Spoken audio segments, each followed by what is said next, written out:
Class +2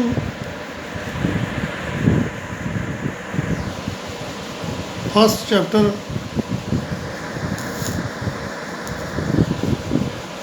solid state subject chemistry.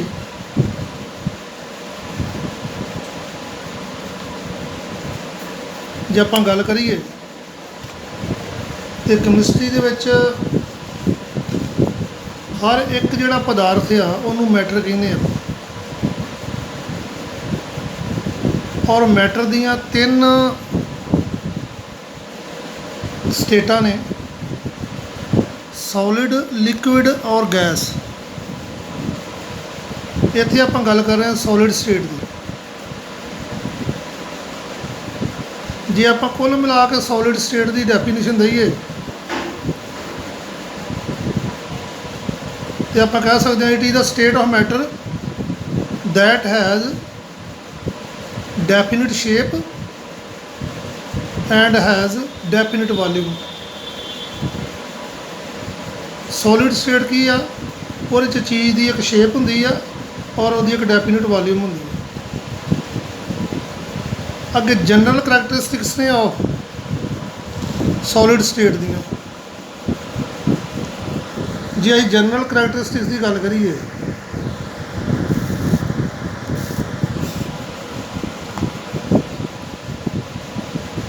पहली आ in the solid state the constituent particles atoms ions और molecules are closely packed. Solid state दे विच की आ जिहड़ी अट्रैक्टिव फोर्स ने बहुत ज़्यादा स्ट्रोंग होंदियां। स्ट्रोंग तो होने करके वो जे कोई पार्टिकल एटम्स का बनया जां आयन्स का बनया जां मॉलिक्यूल्स का बनया ये एक दूजे नाल क्लोजली पैक्ड होंदे, एक दूजे के बिल्कुल करीब होंदे।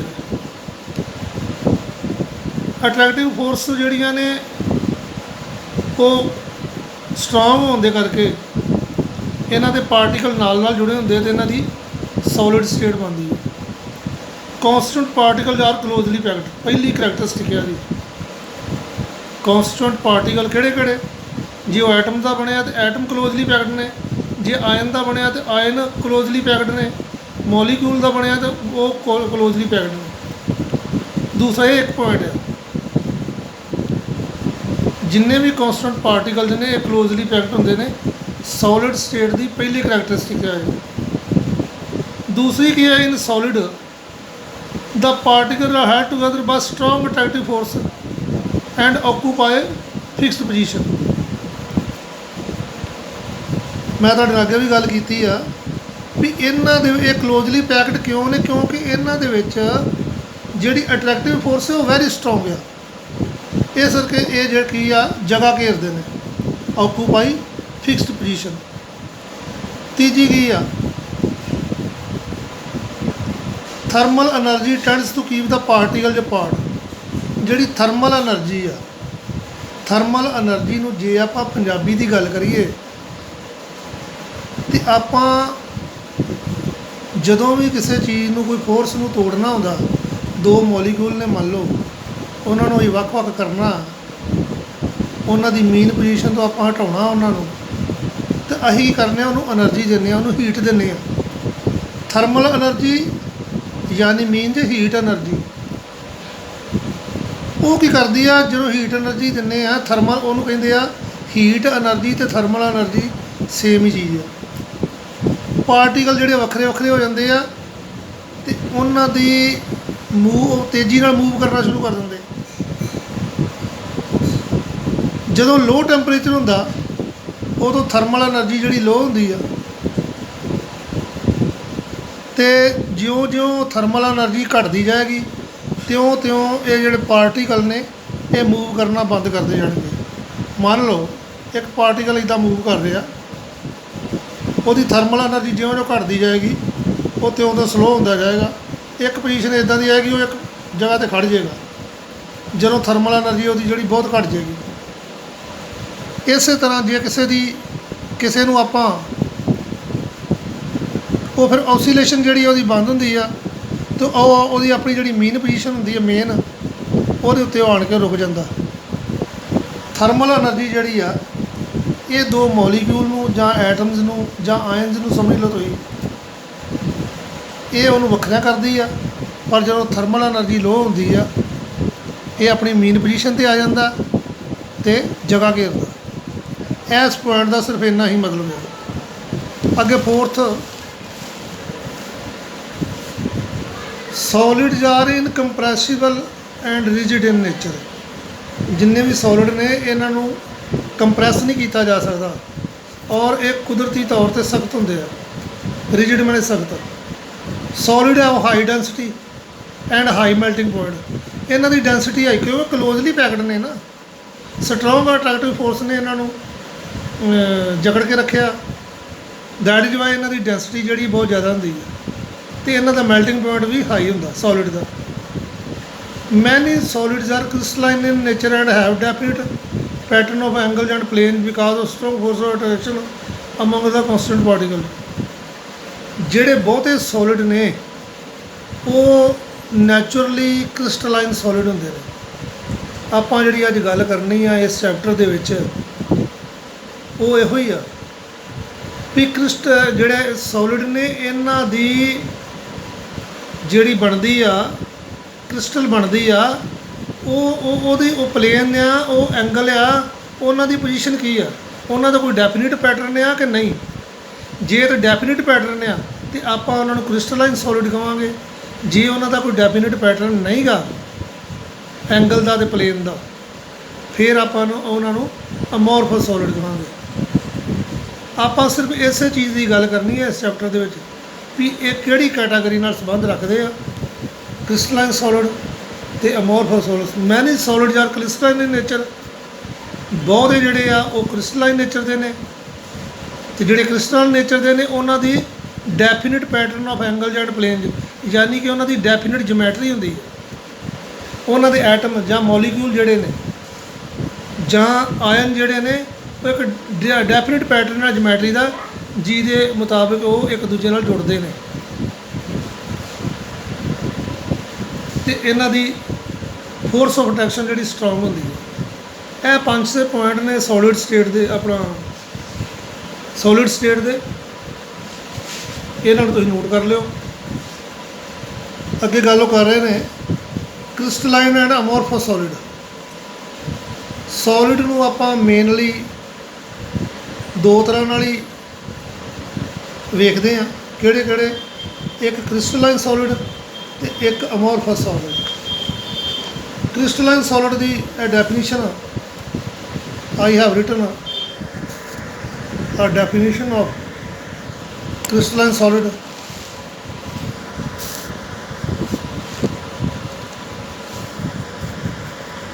Crystalline solid, it is defined, मैं ਇਹਨੂੰ ਥੱਲੇ ਰੱਖਦਾ ਜੀ।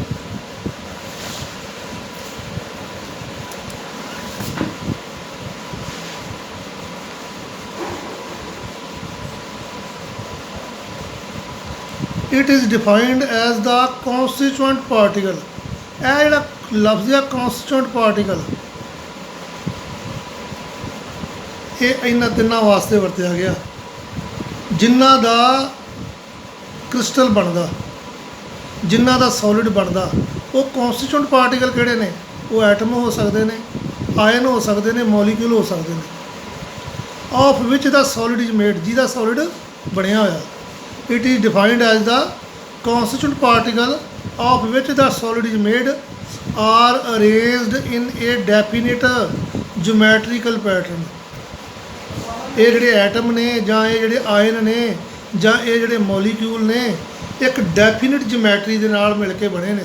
ਇੱਕ ਜਿਓਮੈਟਰੀਕਲ ਪੈਟਰਨ, ਡੈਫੀਨਿਟ ਜਿਓਮੈਟਰੀਕਲ ਪੈਟਰਨ ਆ ਇਨ 3 ਡਾਇਮੈਂਸ਼ਨਲ ਸਪੇਸ ਦੇ ਵਿੱਚ ਜਿਹਦੇ ਨਾਲ ਮਿਲ ਕੇ ਬਣੇ ਨੇ, ਉਹਨਾਂ ਨੂੰ ਕ੍ਰਿਸਟਲਾਈਨ ਸੋਲਿਡ ਕਹਿੰਦੇ ਨੇ। ਇਹ ਕਿੱਦਾਂ ਜੀ? ਇਹ ਵੇਖੋ, ਆਹ ਇੱਕ ਡੈਫੀਨਿਟ ਜਿਓਮੈਟਰੀ ਆ। ਇੱਕੋ ਜਿਹੇ ਰਿੰਗ ਬਣੇ ਆ, ਇੱਕੋ ਜਿਹੀਆਂ ਉਹਨਾਂ ਦੀ ਲੂਪਾਂ ਨੇ, ਇੱਕ ਦੂਜੇ ਨਾਲ ਜੁੜੇ ਨੇ। ਇਹ ਹੈਗਾ ਕ੍ਰਿਸਟਲਾਈਨ ਸੋਲਿਡ। ਇਹ ਵੇਖੋ ਇਹਦੀ ਬਣਤਰ ਜਿਹੜੀ ਆ ਹੋਰ ਤਰ੍ਹਾਂ ਕੋਈ ਕ੍ਰਿਸਟਲ ਕਿਸੇ ਤਰ੍ਹਾਂ ਜੁੜਿਆ, ਕੋਈ ਕ੍ਰਿਸਟਲ ਕਿਸੇ ਤਰ੍ਹਾਂ ਜੁੜਿਆ, ਕੋਈ ਐਟਮ ਕਿਸੇ ਤਰ੍ਹਾਂ ਜੁੜਿਆ, ਕੋਈ ਮੋਲੀਕੂਲ ਕਿਸੇ ਤਰ੍ਹਾਂ ਜੁੜਿਆ, ਕੋਈ ਆਇਨ ਕਿਸੇ ਤਰ੍ਹਾਂ ਜੁੜਿਆ, ਕੋਈ ਡੈਫੀਨਿਟ ਜਿਓਮੈਟਰੀ ਨਹੀਂ ਗੀ। ਇਸ ਕਰਕੇ ਇਹਨਾਂ ਨੂੰ ਕਹਿੰਦੇ ਨੇ ਅਮੋਰਫਸ ਸੋਲਿਡ।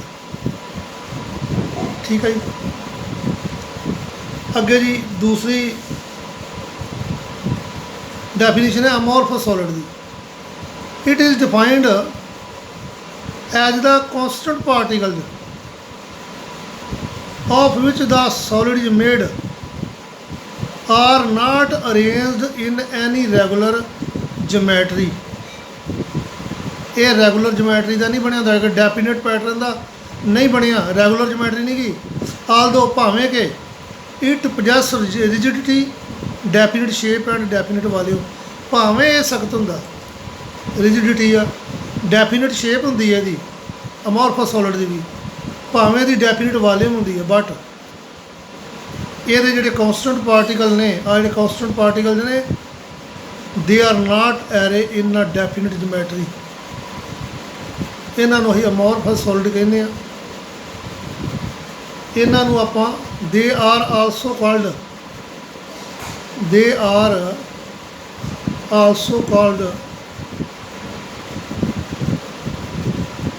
Pseudo solids.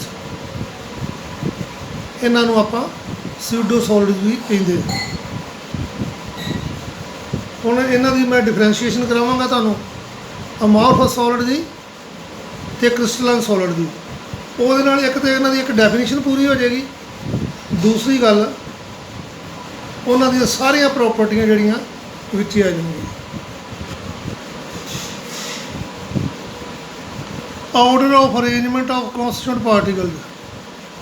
ਪਹਿਲੀ ਪ੍ਰੋਪਰਟੀ, ਜੇ ਪ੍ਰੋਪਰਟੀ ਵਾਈਜ਼ ਆਪਾਂ ਦੋਵਾਂ ਨੂੰ ਯਾਦ ਕਰੀਏ, ਕਿਉਂਕਿ ਤੁਹਾਡੇ ਕੋਲ ਕੁਐਸਚਨ ਐਗਜ਼ਾਮ 'ਚ ਪੁੱਛਿਆ ਜਾ ਸਕਦਾ क्रिस्टलाइन सॉलिड की डेफिनेशन दिओ ਜਾਂ अमोर्फस सॉलिड की डेफिनेशन दिओ, ਜਾਂ ਇਹ भी पूछा जा सकता इन्हों डिफरेंशिएट करो,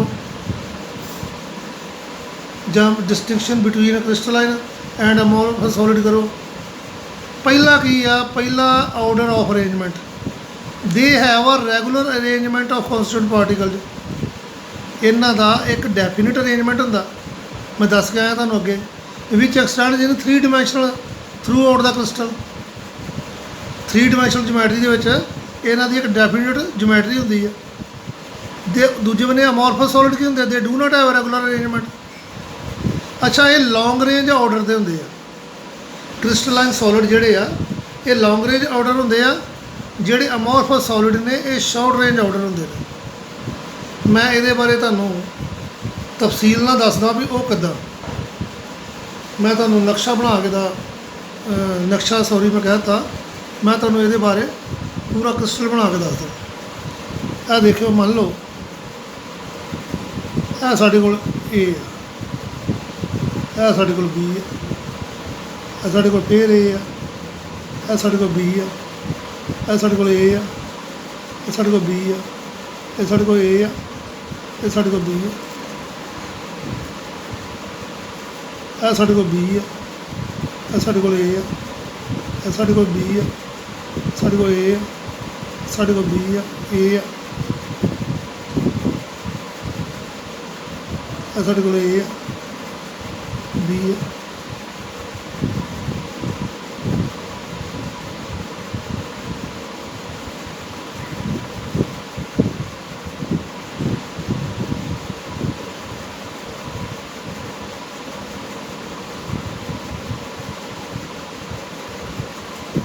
जे आपां इहनूं पैटर्न नूं वेखीए, ध्यान नाल वेखो, आ A B A B A B A B, ये चीज़ जिन्नी भी बनेगी, ये जो कुछ भी बनेगा इसका ऑर्डर सेम रहेगा। उतरों उपरों थले नूं आ जाइए, इधरों ए नूं आ जाइए, इधरों ए नूं चल जाइए, जिधरों मर्जी चल जाइए, ए बी लगे रहणगे। ਇਹਦਾ मतलब की आ, ये लॉन्ग रेंज ऑर्डर हो गया। ਇਹਨੂੰ ਇਹ ਕੀ ਆ, ਕ੍ਰਿਸਟਲਾਈਨ ਸੋਲਿਡ ਦੀ ਡੈਫੀਨਿਟ ਜਿਓਮੈਟਰੀ। ਪਰ ਜੇ ਹੋਵੇ ਦੂਸਰਾ ਅਮੋਰਫਸ ਸੋਲਿਡ ਦੀ ਮੈਂ ਤੁਹਾਨੂੰ ਜਿਓਮੈਟਰੀ ਦੱਸਦਾ, ਉਹਦਾ ਕੋਈ ਲੌਂਗ ਰੇਂਜ ਆਰਡਰ ਨਹੀਂ ਹੁੰਦਾ। ਮੰਨ ਲਓ ਇੱਥੇ ਏ ਬੀ ਚੱਲਿਆ, ਇੱਥੇ ਫਿਰ ਬੀ ਆ ਸਕਦਾ, ਫਿਰ ਬੀ ਆ ਸਕਦਾ, ਫਿਰ ਏ ਆ ਸਕਦਾ, ਫਿਰ ਏ ਆ ਸਕਦਾ, ਫਿਰ ਏ ਆ ਸਕਦਾ, ਇੱਦਾਂ ਮੈਂ ਤੁਹਾਨੂੰ ਕਰਕੇ ਦਿਖਾ ਦਿੰਦਾ। ਪਰ ਇਹਦੇ ਉਲਟਾ ਜੇ ਤੁਸੀਂ ਇਹਨੂੰ ਵੇਖੋਗੇ, ਆ ਪਹਿਲਾਂ ਏ ਲੱਗਾ, फिर बी, फिर बी, फिर बी, फिर ए, कोई डेफिनेट अरेंजमेंट नहीं गा। ਇਹ ਕਰਕੇ ਮੰਨ ਲਓ ਆ ਇੱਕ ਏ ਲੱਗੀ ਇੱਕ ਬੀ ਲੱਗੀ ਜਾਂ ਫਿਰ ਦੋ ਬੀਆਂ ਲੱਗੀਆਂ, ਇਹਦਾ ਮਤਲਬ ਸ਼ਾਰਟ ਰੇਂਜ ਆਰਡਰ ਆ। ਸ਼ਾਰਟ ਰੇਂਜ ਆਰਡਰ ਇਹ ਕਿਹੜਾ? ਇਹ ਹੈਗਾ ਅਮੋਰਫਸ ਸੋਲਿਡ। ਇਹ ਉੱਪਰਲਾ ਕਿਹੜਾ ਆ? ਉੱਪਰਲਾ ਹੈਗਾ ਕ੍ਰਿਸਟਲਾਈਨ ਸੋਲਿਡ। ਕਿਹੜਾ ਜੀ? ਕ੍ਰਿਸਟਲਾਈਨ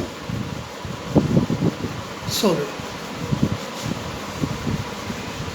ਇਹ ਚੀਜ਼ ਨੂੰ ਧਿਆਨ 'ਚ ਰੱਖੋ, ਆਪਣੇ ਇਮੇਜ ਬਣਾ ਕੇ ਰੱਖੋ। ਕ੍ਰਿਸਟਲਾਈਨ ਸੋਲਿਡ ਦੇ ਵਿੱਚ ਪਹਿਲਾਂ ਜੇ ਏ ਪਾਰਟੀਕਲ ਲੱਗਦਾ, ਮੁੜ ਕੇ ਬੀ ਲੱਗਣਾ, ਫਿਰ ਏ, ਫਿਰ ਬੀ, ਫਿਰ ਏ, ਫਿਰ ਬੀ, ਫਿਰ ਏ, ਫਿਰ ਬੀ। ਇੱਥੇ ਏ ਲੱਗਾ ਤਾਂ ਫਿਰ ਇੱਥੇ ਥੱਲੇ ਬੀ ਲੱਗੇਗਾ। ਥੱਲੇ ਨੂੰ ਜੇ ਆ ਜਾਈਏ ਏ ਬੀ, ਇੱਧਰ ਨੂੰ ਆ ਜਾਈਏ ਬੀ ਏ। ਐ ਬਿਲਕੁਲ ਤਰਤੀਬ ਡੈਫੀਨਿਟ ਜਮੈਟਰੀ ਹੈ ਇਹਦੀ, ਇਹਦੇ ਨਾਲ ਬੀ ਹੀ ਲੱਗਣਾ, ਪਰ ਇੱਥੇ ਡੈਫੀਨਿਟ ਜਮੈਟਰੀ ਨਹੀਂ ਗੀ। ਇਸ ਚੀਜ਼ ਦੀ ਉਹ ਗੱਲ ਕਰ ਰਹੇ ਆ।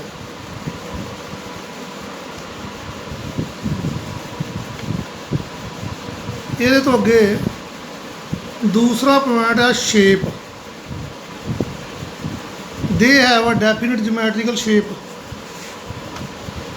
ਉਹਨਾਂ ਦੀ ਡੈਫੀਨਿਟ ਜਮੈਟਰੀਕਲ ਸ਼ੇਪ ਹੁੰਦੀ ਹੈ। They have an irregular shape. ਪਰ ਜਿਹੜੇ ਅਮੋਰਫਸ ਸੋਲਿਡ ਹੁੰਦੇ ਆ ਉਹਨਾਂ ਦੀ ਸ਼ੇਪ ਰੈਗੂਲਰ ਨਹੀਂ ਹੁੰਦੀ, ਇਰਰੈਗੂਲਰ ਹੁੰਦੀ ਹੈ। ਤੀਸਰਾ melting point. They melt at a sharp and characteristics temperature. Sharp ਦਾ ਮੀਨਿੰਗ ਕੀ ਹੈ ਇੱਥੇ? ਇੱਥੇ ਸ਼ਾਰਪ ਦਾ ਮੀਨਿੰਗ ਇਹ ਆ ਵੀ ਇੱਕ ਫਿਕਸ ਟੈਂਪਰੇਚਰ 'ਤੇ ਜਾ ਕੇ ਯਕਦਮ ਮੈਲਟ ਹੋ ਜਾਣਾ, ਉਹਨੂੰ ਕਹਿੰਦੇ ਸ਼ਾਰਪ ਮੈਲਟਿੰਗ ਪੁਆਇੰਟ। ਮੰਨ ਲਓ ਆਇਰਨ ਜਿਹੜਾ ਆ ਉਹ 1400 ਡਿਗਰੀ ਸੈਂਟੀਗ੍ਰੇਡ 'ਤੇ ਜਾ ਕੇ ਮੈਲਟ ਹੁੰਦਾ, ਅਤੇ ਜਦੋਂ 1400 'ਤੇ ਜਾਏਗਾ, ਆਪਣੇ ਟੈਂਪਰੇਚਰ 'ਤੇ ਜਾਏਗਾ, ਉਦੋਂ ਹੀ ਉਹ ਮੈਲਟ ਹੋਏਗਾ, ਉਹ ਤੋਂ ਪਹਿਲਾਂ ਮੈਲਟ ਨਹੀਂ ਹੋਏਗਾ। ਪਰ ਇਹਦੇ ਉਲਟ ਅਮੋਰਫਸ ਸੋਲਿਡ ਕੀ ਕਰਦੇ ਆ? They do not melt at a specific temperature. ਉਹ ਕਿਸੇ ਖਾਸ ਟੈਂਪਰੇਚਰ 'ਤੇ ਮੈਲਟ ਨਹੀਂ ਹੁੰਦੇ, ਬਟ ਗ੍ਰੈਜੂਅਲੀ ਹੌਲੀ ਹੌਲੀ ਸੌਫਟਨ ਓਵਰ ਆ ਰੇਂਜ ਆਫ ਟੈਂਪਰੇਚਰ। ਜਿਉਂ ਉਹਦੀ ਗਰਮੀ ਵਧਾਈ ਜਾਵਾਂਗੇ ਤਿਉਂ ਉਹ ਸੌਫਟ ਹੁੰਦੇ ਜਾਣਗੇ। ਜਿੱਦਾਂ ਕਿਸੇ ਨੂੰ ਚੀਜ਼ ਨੂੰ ਗਰਮ ਕਰਕੇ ਆਪਾਂ ਜਿੱਦਾਂ ਨੂੰ ਮਰਜ਼ੀ ਮੋੜ ਲੈਂਦੇ ਹਾਂ। Heat of fusion. ਸਭ ਤੋਂ ਪਹਿਲਾਂ ਤਾਂ ਇਹ ਲਫ਼ਜ਼ ਦੀ ਮੀਨਿੰਗ ਸਮਝੋ। Heat of fusion. Heat of fusion ਹੈ ਕੀ ਆ? ਮੰਨ ਲਓ ਦੋ ਮੋਲੀਕਿਊਲ ਇੱਕ ਫੋਰਸ ਦੇ ਨਾਲ ਅਟਰੈਕਟ ਨੇ ਇੱਕ ਦੂਜੇ ਦੇ ਨਾਲ, ਅਤੇ ਦੋਵੇਂ ਜੁੜੇ ਪਏ ਨੇ, ਉਹਨਾਂ ਨੂੰ ਤੁਸੀਂ ਵੱਖ-ਵੱਖ ਕਰਨਾ। ਕਿੰਨੀ ਹੀਟ ਦੇਣੀ ਪਏਗੀ ਉਹਨਾਂ ਨੂੰ ਵੱਖ-ਵੱਖ ਕਰਨ ਵਾਸਤੇ, ਉਹਨੂੰ ਕਹਿੰਦੇ ਨੇ heat of fusion. They have a definite and characteristic heat of fusion. ਇਹ ਇਹਨਾਂ ਦੀ ਪੱਕੀ ਆ ਵੀ ਇਸ ਚੀਜ਼ ਨੂੰ ਤੋੜਨ ਵਾਸਤੇ, ਇਹਦੇ ਮੋਲੀਕਿਊਲ ਨੂੰ ਜਾਂ ਇਹਦੇ ਐਟਮ ਨੂੰ ਅਪਾਰਟ ਕਰਨ ਵਾਸਤੇ ਥਰਮਲ ਐਨਰਜੀ ਇੰਨੇ ਡਿਗਰੀ ਸੈਂਟੀਗ੍ਰੇਡ ਦੇਣੀ ਹੀ ਪਵੇਗੀ। ਪਰ ਇੱਥੇ ਕੀ ਆ? ਅਮੋਰਫਸ ਸੋਲਿਡ 'ਚ ਕੀ ਆ? They do not have a definite heat of fusion. ਪਰ ਉਹਨਾਂ ਦੀ ਕੋਈ ਪੱਕੀ ਨਹੀਂ, ਕਿਉਂਕਿ ਜਿਉਂ-ਜਿਉਂ ਉਹਨਾਂ ਨੂੰ ਹੀਟ ਮਿਲਦੀ ਜਾਂਦੀ, ਹੀਟ ਐਨਰਜੀ, ਉਹਨਾਂ ਦੇ ਪਾਰਟੀਕਲ ਜਿਹੜੇ ਆ ਉਹ ਮੂਵ ਕਰਨਾ ਸ਼ੁਰੂ ਕਰ ਦਿੰਦੇ ਆ, ਅਤੇ ਜਿਹੜੀ ਚੀਜ਼ ਆ ਉਹ ਸੌਫਟ ਹੋਣੀ ਸ਼ੁਰੂ ਹੋ ਜਾਂਦੀ ਹੈ। ਕਲੀਵੇਜ property. On cutting with a sharp as a tool, they split into two pieces. ਜਦੋਂ ਕਿਸੇ ਤਿੱਖੇ ਟੂਲ ਦੇ ਨਾਲ ਆਪਾਂ ਇਹਨੂੰ ਕੱਟਦੇ ਆ ਕ੍ਰਿਸਟਲਾਈਨ ਸੋਲਿਡ ਨੂੰ, ਉਹਦੇ ਦੋ ਪੀਸ ਹੋ ਜਾਂਦੇ ਆ, ਅਤੇ ਜਿਹੜੇ ਦੋਵੇਂ ਨਵੇਂ ਪੀਸ ਬਣਦੇ ਆ ਉਹਨਾਂ ਦੇ ਜਿਹੜੇ ਐਂਡ ਹੁੰਦੇ ਨੇ, ਸਰਫੇਸ ਹੁੰਦੇ ਨੇ, ਉਹ ਪਲੇਨ ਹੁੰਦੇ ਨੇ ਅਤੇ ਸਮੂਥ ਹੁੰਦੇ ਨੇ। ਬਟ ਇਹਦੇ ਉਲਟਾ ਅਮੋਰਫਸ ਸੋਲਿਡ 'ਚ ਕੀ ਹੁੰਦਾ? On cutting with a sharp as a tool, they cut into two pieces with irregular surface. ਉਹਨਾਂ ਦਾ ਕੋਈ ਰੈਗੂਲਰ ਸਰਫੇਸ ਨਹੀਂ ਬਣਦਾ। ਜੇ ਆਪਾਂ ਚਾਹੀਏ ਵੀ ਇਹਨੂੰ ਸਿੱਧਾ ਕੱਟਣਾ, ਤੇ ਉਹ ਫਿਰ ਵੀ ਸਿੱਧੇ ਨਹੀਂ ਕੱਟੇ ਜਾ ਸਕਦੇ। ਕੰਪਰੈਸਿਬਿਲਿਟੀ। ਕੰਪਰੈਸ ਕਰਨਾ, ਕਿਸੇ ਚੀਜ਼ ਨੂੰ ਨੱਪਣਾ। ਦੇ ਆਰ ਜਨਰਲੀ ਇਨਕੰਪਰੈਸੀਬਲ। ਜਿਹੜੇ ਕ੍ਰਿਸਟਲਾਈਨ ਸੋਲਿਡ ਨੇ ਇਹ ਇਨਕੰਪਰੈਸੀਬਲ ਨੇ। They are generally compressible to some extent. ਜਿਹੜੇ ਹੈਗੇ ਨੇ ਅਮੋਰਫਸ ਸੋਲਿਡ, ਉਹ ਕੁਝ ਹੱਦ ਤੱਕ ਤੁਸੀਂ ਉਹਨੂੰ ਥੋੜ੍ਹਾ ਬਹੁਤ ਕੰਪਰੈਸ ਕਰ ਸਕਦੇ ਹੋ, ਉਹਨਾਂ ਨੂੰ ਜ਼ਿਆਦਾ ਕੰਪਰੈਸ ਨਹੀਂ ਕੀਤਾ ਜਾ ਸਕਦਾ। ਨੇਚਰ ਦੀ, ਇਹਨਾਂ ਨੂੰ ਆਪਾਂ ਟਰੂ ਸੋਲਿਡ ਕਹਿੰਦੇ ਆ। ਜਿਹੜੇ ਕ੍ਰਿਸਟਲਾਈਨ ਸੋਲਿਡ ਆ ਇਹਨਾਂ ਨੂੰ ਅਸੀਂ ਟਰੂ ਸੋਲਿਡ ਕਹਿੰਦੇ ਆ, ਪਰ ਜਿਹੜੇ ਅਮੋਰਫਸ ਸੋਲਿਡ ਨੇ ਉਹਨਾਂ ਨੂੰ ਆਪਾਂ ਸਿਊਡੋ ਸੋਲਿਡ ਵੀ ਕਹਿੰਦੇ ਆ, ਸੁਪਰ ਕੂਲਡ ਲਿਕੁਇਡ ਵੀ ਕਹਿੰਦੇ ਆ ਆਪਾਂ। These are super cooled liquids या फिर स्यूडो सॉलिड्स। एनीसोट्रॉपी देखो मैं तुहानूं अगे जिहड़ा लॉन्ग रेंज आर्डर दिखाया है, लॉन्ग रेंज आर्डर यानी कि इक्को जिहा सेम, ठीक है। They are anisotropic in nature. जिहड़े क्रिस्टलाइन सॉल्ट ने वो की है अनाइसोट्रॉपिक होंदे ने, जद के अमोरफस जिहड़े ने वो आइसोट्रॉपिक होंदे ने। अमोरफस सॉलिड की कोई जोमैट्री नहीं की डेफिनेट किते भी, थोड़ी मान लो एक थोड़ी जी जोमैट्री बनी नाल ही चेंज हो गई, ਉਹਦਾ सेम रहिंदा हर जगह ही। अमोरफस सॉलिड का किते भी जोमैट्री नहीं बनती, ये करके डेफिनेट जोमैट्री नहीं बनती, ये हर किसी कहते isotropic in nature. These are isotropic in nature. दूजे बने क्रिस्टलाइन जिहड़े ने they are anisotropic in nature, ये एनीसोट्रॉपिक ने। Use of amorphous solid. Amorphous solid जिहड़े यूज कित्थे कित्थे हुंदे ने? रबड़ आ वैल नोन अमोरफस सॉलिड आ। रबड़ जिहड़ी आ अमोरफस सॉलिड की एक बड़ी तगड़ी उदाहरण आ। It use in manufacture of tyres, tubes, belts वगैरह बनाने में वरती जाती है। Plastics and glasses are use in the manufacture of a large number of article. Plastic के शीशे के कई चीज़ां बनदियां ने, ये भी अमोरफस सॉलिड ने। Amorphous silicon one of the best photovoltaic material use for converting sunlight into electricity.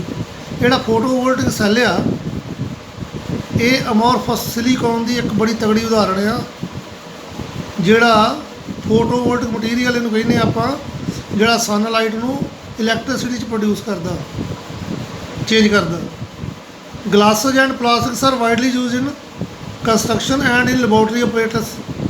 Laboratory दी चीज़ां बनाउण वास्ते वरतिया जांदा। ये सारियां अमोरफस सॉलिड दीयां यूजेज ने। ये अमोरफस सॉलिड कित्थे कित्थे वरते जांदे ने।